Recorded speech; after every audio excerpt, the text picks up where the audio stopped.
भारतीय परंपरा में मित्र का बहुत महत्वपूर्ण योगदान होता है। जीवन में माता पिता और गुरु के बाद मित्र को ही स्थान दिया जाता है।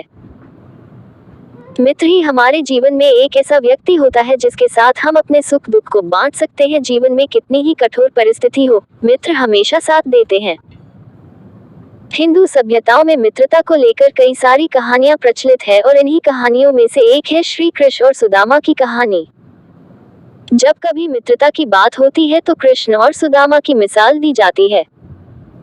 भगवान श्री कृष्ण और सुदामा की मित्रता आज भी एक मिसाल के रूप में देखी जाती है। बाल्यकाल में जब श्री कृष्ण ऋषि संदीपन के यहाँ आश्रम में शिक्षा ग्रहण करने आए तो उनकी मित्रता सुदामा से हुई।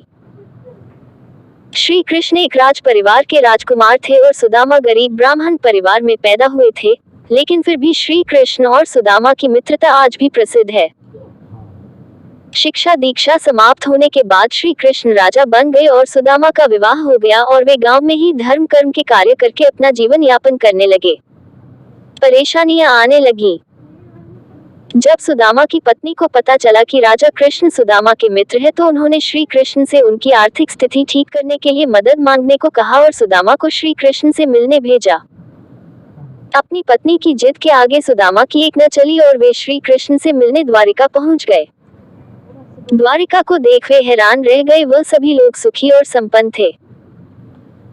सुदामा किसी तरह कृष्ण के बारे में पूछते हुए उन्हें महल तक पहुंच गए और जब वहां के पहरेदारों ने उनसे पूछा कि श्री कृष्ण से क्या काम है तो उन्होंने बताया कि कृष्ण मेरे मित्र हैं।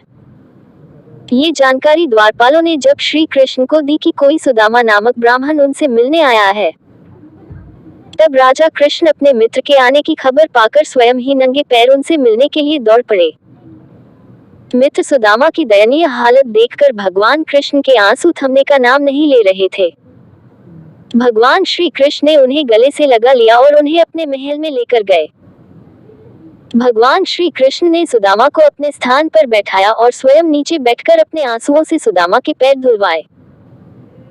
ये घटना भगवान कृष्ण का अपने मित्र सुदामा के प्रति अनन्य प्रेम को दर्शाती है।